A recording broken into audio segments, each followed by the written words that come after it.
অনেক মানুষ কপাল পোড়া আছে যারা এই জুমার দিনটাতেও জুমা নামাজ পড়তে আসে, আছে না? কি যে দুনিয়া তারা ধরছে, অথচ সে অত বড় দুনিয়া দাঁড়ো না, অথবা সাইকেলের মেকার, অথবা এই সাধারণ কাজ করে, কিন্তু অন্তরে যেন মোহন করে গেছে। নবী আলাইহিস সালাম তাদের সম্পর্কে ধমকি দিয়ে বলেন যে যারা জুমা ত্যাগ করে, লা ইয়ানতাহিন্না কওয়ামুন মিন দাওয়াতিল আল-জুমাতু আও লা ইয়াখতিমান্নাল্লাহু আলা কুলুবিহিম সুম্মা লা ইয়াকুনান্না মিনাল গাফিলিন। যে যারা জুমা ত্যাগ করে, যে আল্লাহ তাআলা তাদের অন্তরে মোহর মেরে দেন, মানে সেগুলো ভালো কাজ করতে পারবে না। আর সুম্মা লা ইয়াকুনান্না মিনাল গাফিলিন, সে উদাসীন, আল্লাহ তাআলার থেকে, জিকির থেকে, আমল থেকে গাফেল, উদাসীনদের অন্তর্ভুক্ত হয়ে যায়। বলে নাউযুবিল্লাহ। অন্য হাদিসের মধ্যে আসছে, আবু দাউদ শরীফের 1052 নম্বর হাদিস,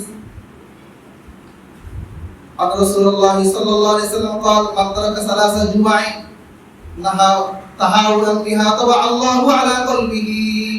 যে ব্যক্তি যে কোন প্রকার কারণ ছাড়া খামাখা অহেতুক সে এক এক করে 3 জুমা পর্যন্ত ত্যাগ করে,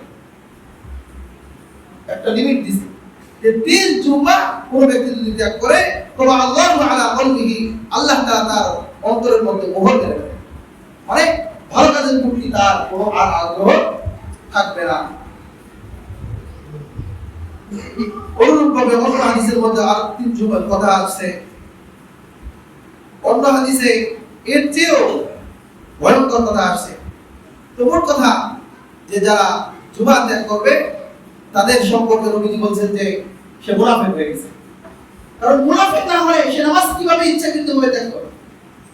জুমার মতো নামাজ যেখানে সবাই একত্রিত হয়, সেই নামাজে সে উপস্থিত হয় না, তাহলে সে মুনাফিক হয়ে গেছে। তবে কেউ যদি অসুস্থ হয়, নবী আলাইহিস সালাম সেটা বর্ণনা করেছেন যে মান কানা ইউমিনু বিল্লাহি ওয়াল ইয়াউমিল আখির ফাআলাইহিল জুমআ, যে আল্লাহর প্রতি ঈমান রাখে আর কিয়ামতের দিনের প্রতি বিশ্বাস রাখে, সে যেন জুমার নামাজ আদায় করে। ইল্লা মারিদিন আও মুসাফিরিন আও সাবিগিন আও মামলুকিন, কেউ যদি অসুস্থ হয় বা সফররত থাকে, ভ্রমণরত থাকে, বাচ্চা, গোলাম, এদের উপর জুমা ওয়াজিব না। তো এরা যদি জুমায় না আসে তাহলে কোনো সমস্যা নাই। তাহলে জুমা কারা আসতে পারবে না এগুলো বয়ান করা আছে, এরা ছাড়া আর বাকিদের জুমায় না আসার কোনো অনুমতি নেই। সুতরাং জুমা অবশ্যই